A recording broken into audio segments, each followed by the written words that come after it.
kepala sekolahnya Bu Eis. Nah, aku mau tanya dulu, waktu kamu memindahkan Syakil dari sekolah inklusi yang di situ itu ke sini, alasannya apa? Sebenarnya pada saat itu sih karena pandemi ya Bu ya, gitu. Oh iya, pandemi itu kan, anak-anak nggak sekolah gitu kan. Tapi kan tetap itu kan, tetap online kan? Iya, tetap online. Tapi maksudnya apa sih namanya? Mungkin kalau buat anak-anak kita ya untuk ketemu seminggu sekali atau ini kan juga ada susahnya karena kan mereka butuh pengulangan kan ya, Pola ya. pola itu gitu. Terus Pandemi bayarnya enggak? anggar dong. Ya semua juga butuh operasional. Butuh Ya. operasional. Kami mah kasihan, udah biarin nggak usah bayar. Kadang gitu. Tapi anggar tuh siapa datang ke rumah? Enggak sih, ya maksudnya Ya jangan anggar dong ya. jadi Dampingi. jadi ya pertamanya sih karena pandemi ya, tapi kemudian saya merasa ada hal-hal yang tidak bisa dicapai maksimal itu Iya. saya Karena online itu kan. ya di saya gitu. Di semua ada. Ya, semua tidak akan maksimal Iya. akhirnya gitu. Buat kakak-kakaknya juga kan tidak maksimal kan gitu. Yang anak-anak yang reguler aja dia akan drop ya Bu ya, Iya. apalagi dengan ini gitu. di depan laptop gogoleran ya gimana itu kan? Iya, akhirnya ya saya memilih untuk memindahkan. Saya juga termasuk orang yang alergi Bu dengan kata SLB. Ini kayak aduh gitu pertamanya. Tapi setelah saya beberapa kali karena saya aktif di salah satu komunitas juga, saya beberapa kali ketemu dengan guru SLB yang sekarang guru SLB luar biasa pintar-pintarnya ya Bu ya, maksudnya karena mereka punya udah gitu ada maksudnya nggak cuma sekolah, maksudnya sarjana pendidikan ya, tapi mereka punya apa sih maksudnya apa ya Bu ya, kayak Pelatihan ada khusus, pelatihan khusus ya. Iya. Yang jadi saya begitu ketemu aduh menipalnya pergi, berarti maksudnya dari situ lah akhirnya kan? saya jadi berubah nih gitu, pandangan saya juga terhadap SLB gitu, saya berubah. Terus kemudian saya Masuknya pandemi saya masuk masuknya pandemi. pas pandemi. Tapi ada masih masuk sekolah Iya. ya masih ada masuk sekolah. Jadi begitu saya coba dulu, terus ternyata anak saya nyaman, udah gitu nggak harus dipaksa-paksa bangun pagi, tidak dipaksa buat PR, tidak dipaksa apa gitu, jadi Udah langsung ke ini dan sendiri semangat ya, berarti ya. apalagi Kalau pandemi ya. ya, terus apalagi kalau dia sudah menemukan anak-anak gini kan kalau udah sama cocok satu orang udah nempel aja gitu. Kalau anak saya juga ketemu, kalau misalnya udah bicara satu nama guru gitu, Ibu Eli, jadi udah lebih gampang. Kesannya udah di Iya, hati gitu iya. ya. Jadi kalau misalnya latihan apa yang dia rada susah, nanti kirim dia mau gitu. Nanti ke Bu Eli gitu itu. Memang anak-anak tuh begitu ya gitu. Kalau anak Ada role model. Ada role model. Maksudnya anak reguler juga gitu, anak berkebutuhan khusus lebih gitu lagi kan mereka gitu. Saya ingat waktu pandemi itu anak saya pas lulus SMA. Terus saya bilang, aduh orang bingung, udah kemananya gitu kan. Lulus SMA kemananya? Bisa bareng jemuran, cina gitu. Kan ada Rara bareng. Oh iyalah nanti, tapi akhirnya satu dan lain hal, terus saya melihat bahwa di sekolah itu juga memang ada program lanjutan ya. Saya malas lagi kan ya Bu, adaptasi lagi kan ya. Tapi ternyata ini mah biayanya 2 kali lipat gitu kan. Jadi ya sudahlah gitu, karena anaknya juga itu nggak mau gitu. Jadi memang akhirnya kita harus yang nurutin anak ya. Iya. Dia nyamannya di mana? Gitu. Karena kalau kita ngikutin, justru kita yang jadi terus aja tiap hari harus apa ya, ngolos Iya, itu gitu effortnya kan. jadi lebih Iya. gede ya. Bu Rina tadi yang Bu Rina katakan guru-guru SLB sekarang lebih ini memang di program kami yang sekolah penggerak itu kurikulum merdeka itu diawali dari peningkatan kompetensi guru. Jadi itu guru itu diberi pelatihan terus tentang kurikulum itu. Kemudian strategi apa nih harus yang kita lakukan gitu ya seperti ini. Jadi kami dari kementerian selalu diundang guru-guru yang diundang salah satu guru kita. Nah nanti di sekolah diterapkan. Terus apa? Jadi harus memang kita harus terus meningkatkan kompetensi gitu seorang guru itu.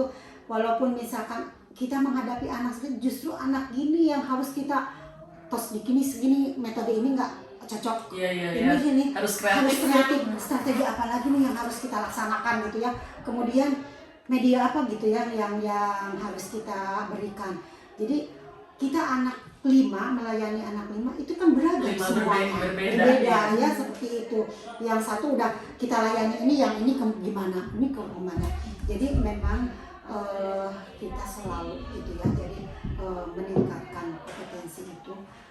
Jadi jangan ini kalau seorang guru kayak resep tadi di kudu pinter misalkan justru kita dulu gitu ya role model itu tuh harus di ini kalau murid kudu pinter orangnya kudu pinter gitu kan. Saya itu Bu, saya pernah satu kali saya itu ada P4 TK. Iya, tempat pelatihan tuh. Saya pernah ikut di situ, terus pesertanya guru-guru SLB. Itu yang membuat saya langsung ada guru SLB yang dari luar daerah Bu.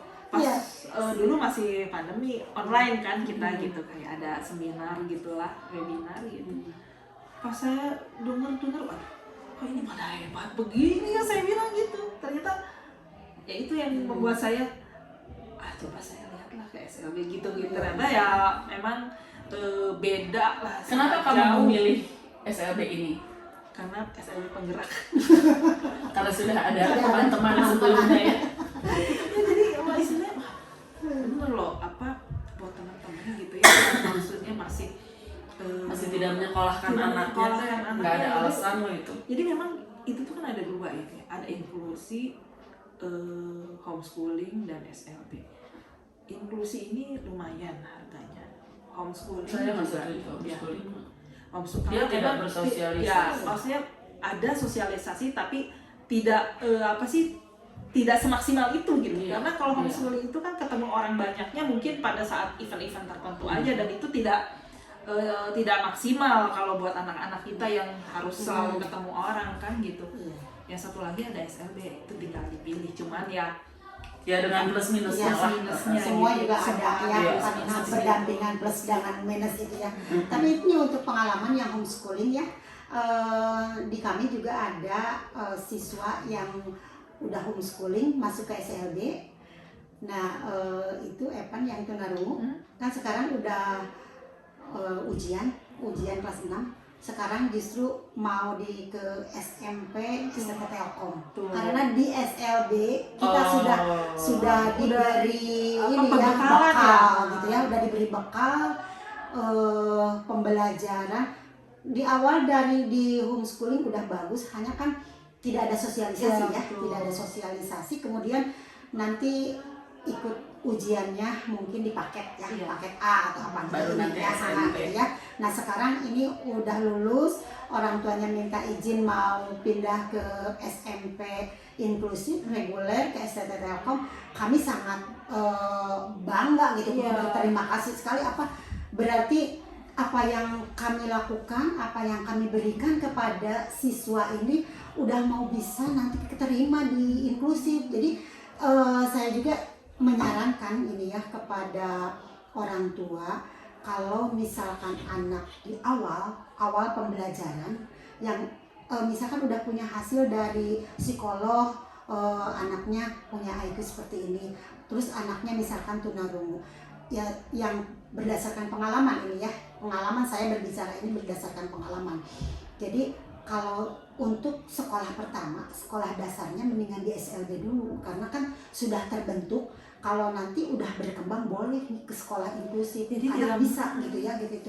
Ini dari tunarungu aja kan pelatihan artikulasi.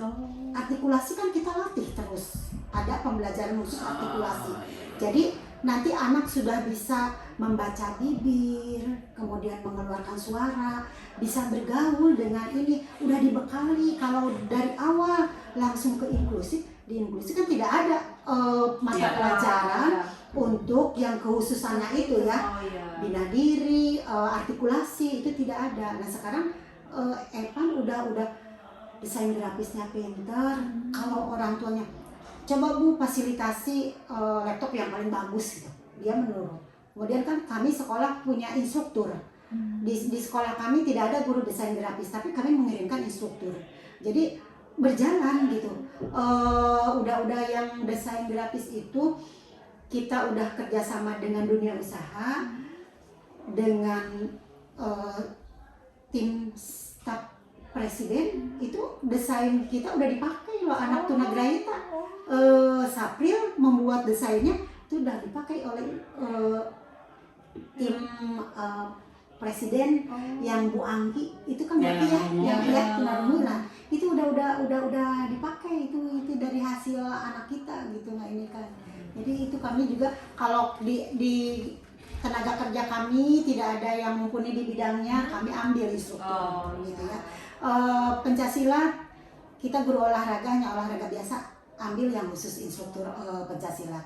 Kemarin anak kita mengikuti lomba AKPDBK itu kan langsung nasional, walaupun belum mendapatkan juara, tapi kita sudah bisa mengirimkan gitu ya, untuk kan 50 jurus loh gitu. Anak berkebutuhan khusus ya, terus apa 50 jurus kayaknya kita kan belum tentu gitu ya. Jadi saya tetap bangga dengan apa yang diraih oleh peserta kita gitu. Kita harus bangga nih, lebih gitu ya anak-anak kita. Kita potong sebentar, kita break dulu, nanti kita kembali lagi.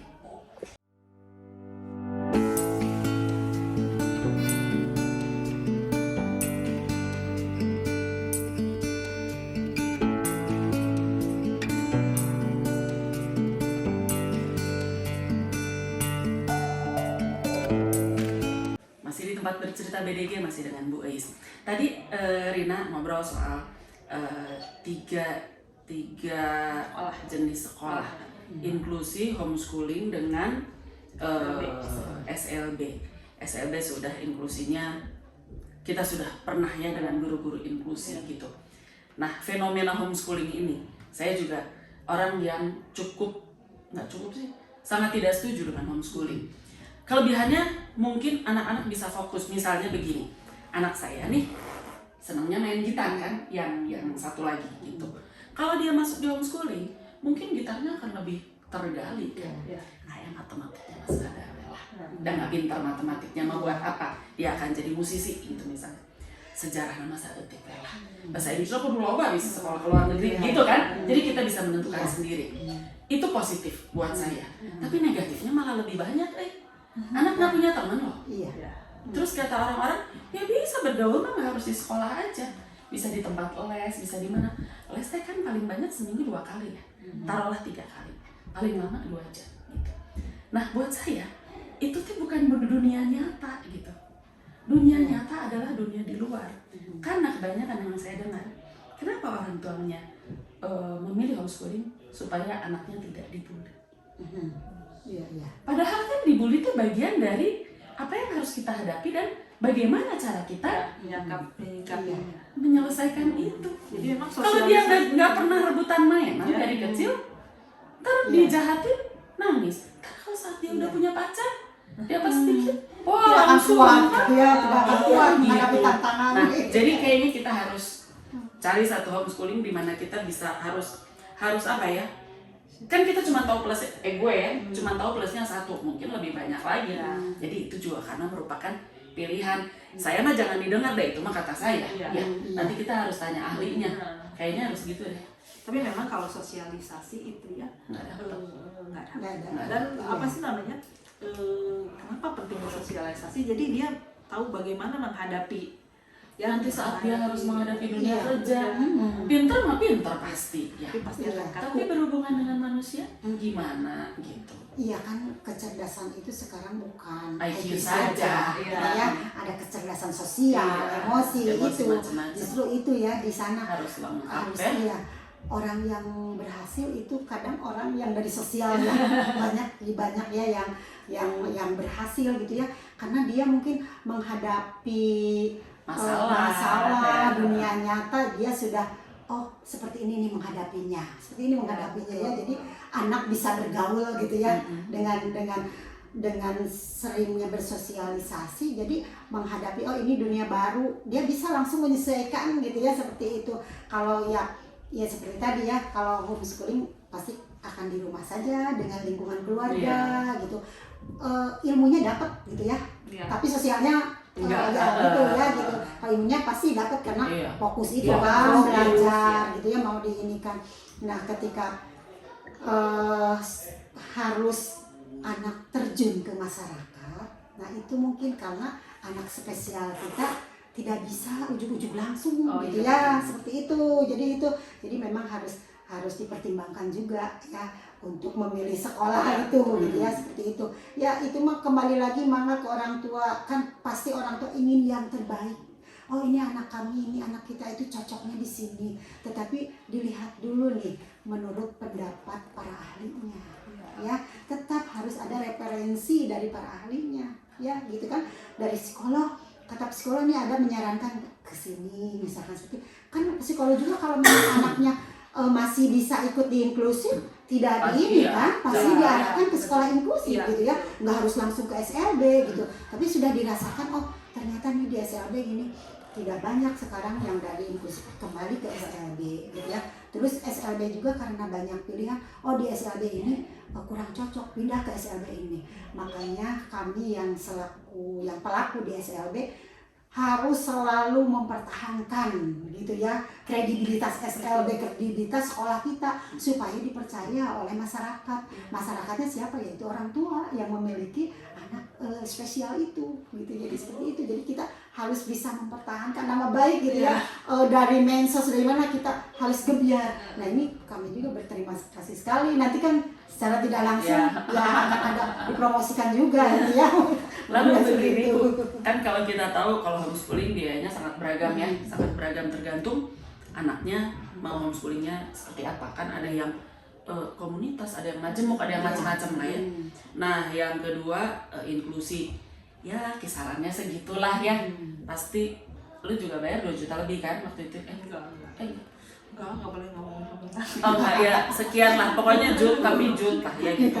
Ini mah untuk perbandingan karena orang tua kan harus mengukur kemampuan. Iya. Betul nggak Bu? Kalau misalnya Keke mau inklusi tapi 6 bulan kemudian kesulitan ya kasihan anaknya ya. Iya. Orang tua kan harus mengukur kemampuan. Yang saya mau tanyakan di sini untuk di SLB itu kira-kira kisaran biaya berapa sih? Jadi orang tua kan bisa berhitung ya. Iya. Sanggup nih gue gitu.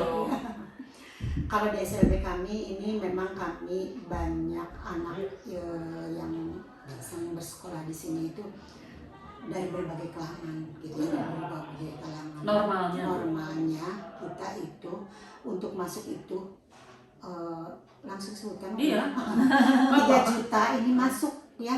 Uang pangkal gitu iya. ya. Itu udah dapat kaos, seragam gitu ya.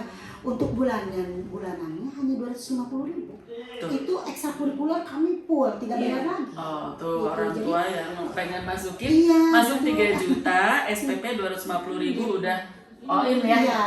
Terus bagi yang tidak mampu, kami juga memberi keringanan. Silahkan meminta dulu SKTM, RT RW gitu ya. Iya. Jadi itu ada persyaratannya itu Iya. kan berarti kan kita sudah membantu program pemerintah untuk mencerdaskan bangsa gitu ya, seperti itu. Nah silahkan bawa surat keterangan SKTM dari RT RW. Setelah ada surat keterangan SKTM, kami bertanya, Ibu ada nggak bisa mampu seberapa aja gitu. Soalnya kan kita swasta gitu ya, jadi tidak bebas-bebas banget gitu ya, Harus seperti itu. tetap ada. Karena apa? Untuk ekstrakurikuler itu gitu kan. Sekolah bagus itu banyak kegiatan ekstrakurikulernya gitu ya. Kalau yang biasa-biasa atas akademis ya aja seperti itu gitu Tahu ya. saya lebih tahu sama Gitu ini kan. Jadi itu kan perlu biaya ya. Kemudian di kami juga ada guru yang bukan ASN. Itu kan harus bayar oleh yayasan. Bukan Jadi bukan pegawai negeri gitu ya. Nah ini kan Kenapa pegawai negeri bisa mengajar di sekolah swasta? ya. Di awal masih ada aturan kebijakan pemerintah masih bisa dipekerjakan. Jadi di sini masih banyak guru pegawai negeri di kita ini karena udah pada senior di kita itu. Jadi masih guru negeri. Sekarang udah mau habis, mau pensiun ya. Oh, Jadi berarti usia pensiunnya mengikuti usia pensiun pegawai negeri ya? sama 60 usia udah 60 tahun kita pensiun gitu ya, udah pegawai negerinya gitu. 60 kalau di kantoran ya kita kan fungsional. Kalau struktural itu 58 pensiunnya. Kalau kita 60 gitu. Jadi kita juga mencari biaya untuk membayar guru yang non PNS. Jadi intinya nggak ada alasan buat nggak pergi sekolah. Karena Tadi sudah banyak keringanan. tadi aku mau nanya kalau ini dapat keringannya terus bayar gurunya dari mana? Rupanya banyak ASN. Iya. Nah, kalau setelah pada pensiun ini apakah masih bisa di-drop oleh pemerintah penggantinya yang ASN juga? Sekarang aturan pemerintah belum ada lagi pengangkatan pegawai negeri, hanya ada P3K gitu ya istilah sekarang P3K.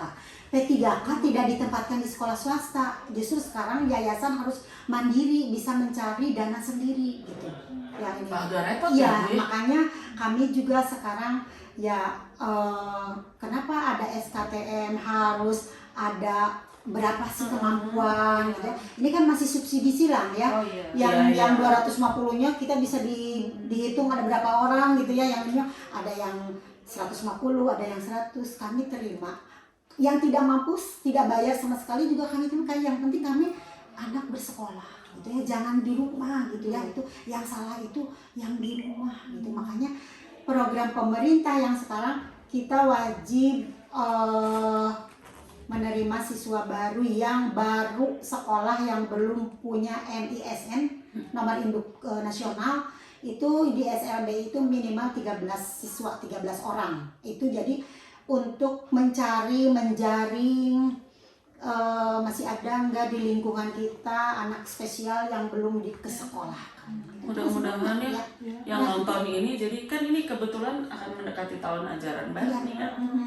Ini nggak ada alasan Terbuka pokoknya, datang aja ke sekolah, komunikasi, yang penting komunikasi Bu. Informasi yang SLB itu mahal, kemudian SLB itu seperti apa gitu, itu kurang komunikasi dan kurang informasi. Bisa ngobrol lah Gitu. Pokoknya datang aja ke sekolah. Jangan ngejudge gitu ya. Coba lihat dulu. Iya gitu. Informasinya harus utuh, jangan setengah-setengah gitu. Kayaknya. Jadi yang mudah-mudahan dengan banyaknya mensos terbuka gitu ya, orang tua kalau tetap didiamkan di rumah, kita kan tidak akan selamanya dengan anak kita itu. Usia itu kan akan memisahkan kita. Kalau di rumah saya mah nggak mau diinget-ingetin gitu. Ya, jangan ya, ini bagi-bagi yang ini ya, yang nggak sekolah. Karena harus ya, walaupun pahit ya, kita harus sampaikan gitu ya. Kalau anaknya sudah dibekali kemandirian, Gitu ya kan kita juga akan tenang gitu, orang tua gitu ya. Jadi kita kan berusaha untuk memandirikan anak kita gitu ya, seperti itu.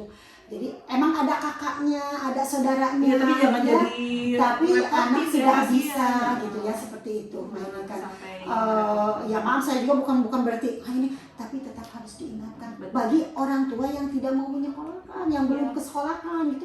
Banyak loh di Kota Bandung yang belum dikesekolahkan. Alasannya teh ada aja ya. Iya gitu ya. Jauh ini. Nah, rupanya sih jauh jadi alasan gitu. Iya. Kita mah kan Kota Bandung banyak sekolah ya. Cari aja yang terdekat. Kemudian itu kalau di daerah kan SLB jarang, inklusi juga ya.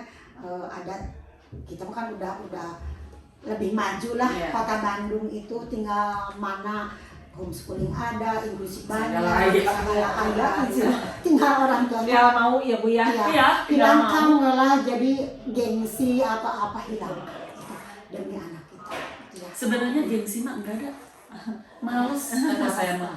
Ya, jadi kembali ke prioritas ya. Karena gini kan, anak DS mana Alexa? Ya gitu kan. Iya. Jadi kadang-kadang kita kok kita sih orang-orang itu suka memprioritaskan kakaknya atau adiknya yang tidak Iya. Ya. difabel ya. Iya. Nggak sesuai mending duitnya ke kuliah sih. Suka Ya. gitu kadang-kadang. Terus saya tuh suka miris ya. Iya, pada masalah Anak-anak punya hak yang sama. Iya. Anak kita anak kandung sama. Ya, gitu. brojolnya juga Ya, sakitnya sama gitu kan. Jadi Hak dan kewajiban juga gitu harus Suka sama gitu ya. saya pernah lah dengar itu ya. Aduh, tapi ya gimana ya? Iya. Kan saya nggak Ya, berhak mengatur. kembali ke prioritas sih sebenarnya ya. Iya. Sesusah apapun kalau memang itu udah prioritas kita ya pasti akan Iya. Kita mah malah terbalik ya. Kita mah mendahulukan yang ini ya. Kadang-kadang yang lainnya kakak adiknya tuh suka Iya. harus mama Iya. gitu kan. Saya juga dari pihak sekolah guru salut pada orang tua yang ini sekarang kan udah banyak berkembang justru orang tua ya. Iya. Ada perkumpulan ini, organisasi ini. Saya mah senang, alhamdulillah anak-anak kerja kan sama ya mempunyai hak terus akan maju juga gitu ya, kelihatan sudah tampil di sana, tampil di sini kan itu berkat orang tua yang terus berjuang gitu ya, semangat. Ini kan partner sekolah sebetulnya. Jadi kan harus ada kerjasama ya, orang tua, sekolah, anaknya itu sendiri, itulah akan menuju keberhasilan gitu. Jadi salutlah, jempol. Ini sama-sama mah salut ya Bu, kita ya Bu ya. Kita juga salut sama guru SLB. gitu kayak ini kan. Kita potong dulu sebentar dia udah gini-gini. Dan nanti kita kembali lagi.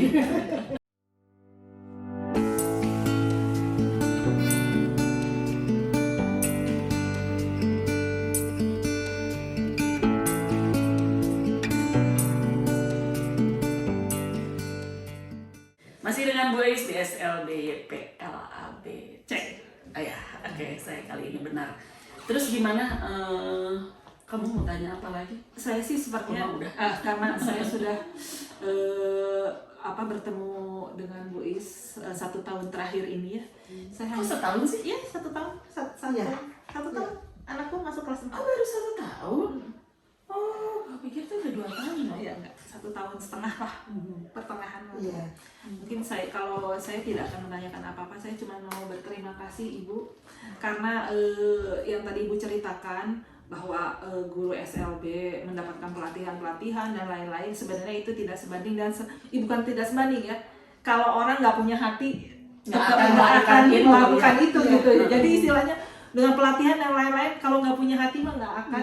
Jadi intinya mungkin di luar itu ya Bu ya, maksudnya guru-guru SLB ini yang memang benar-benar bekerja dengan sangat tulus pada anak-anak saya gitu ya, anak-anak kita gitu. Kadang-kadang saya aja orang tuanya kadang-kadang juga satu gitu ya. tapi saya lihat gurunya aduh sabar nih jangan apa-apa. Jadi saya sih mewakili diri saya sendiri dan teman-teman berterima kasih banyak. Semoga guru-guru SLB panjang umur, Sehat terus. sehat. Terus yayasannya juga kata Ibu tadi ya, siapa tahu kita beli tanah Nah, lebih besar iya. ya Bu ya gitu. Jadi Semangat katanya. Yang sebelah depan. kita aminin aja ya, mudah-mudahan memang kalau ada rezekinya ya Bu, tidak ada yang tidak mungkin gitu. Jadi kapasitas muridnya bisa bertambah banyak Ya, kan? jadi yang penerima banyak juga Iya, banyak banyak. gitu. Dan supaya pemerintah meningkatkanlah bantuannya. Karena SLB negerinya kan cuma 3 nih. Iya. SLB swastanya lebih banyak, ya sebaiknya gitu ya, siapa tahu dari dinas terkait lah ada yang nonton dari distrik atau dari manapun gitu. Ya, terima kasih Ibu sudah berbagi pengalaman, berbagi pengetahuan lah yang jelas ya. Iya. Pengetahuannya ini banyak sekali, mungkin bisa menulari semangat lah buat Ya. para orang tua di luar sana untuk ngapain sih di rumah aja gitu, anak tuh harus sekolah gitu, nggak ada alasan lah untuk anak tidak bersekolah gitu. Anak saya aja udah lulus SMA kan, anggar sekolahnya dan ngapain di rumah. Karena kalau dia di rumah untuk jangka lama, bangunnya teh jadi siang. Terus saya teh sebel kalau yang itu. Pembiasaannya Kalau udah bagus, iya. Dirubah lagi gitu ya. Jadi selama sepanjang kita mampu dan anaknya mau, ya pasti dapat sesuatu lah dengan bersekolah. Ya, semangat Ya, sekali lagi tempat bercerita. Terima kasih untuk Ibu Eis ya sudah meluangkan waktunya yang cukup panjang ini ya di sela-sela kesibukannya. Ya. Jangan lupa juga subscribe YouTube kita apa? Tempat bercerita.bdg. Nggak pakai dong. Itu YouTube-nya ya. Sorry. Tempat bercerita BDG. Nah, IG-nya subscribe. Terus IG-nya follow. Tempat bercerita.bdg. Iya, kalau ada yang IG-nya mau. baru. Ya, kalau ada yang mau jadi tamu, mau jadi host, mau ngobrol, gue punya teman, punya saudara, orang tua disabilitas, karena koridor kita tetap di anak-anak disabilitas ya.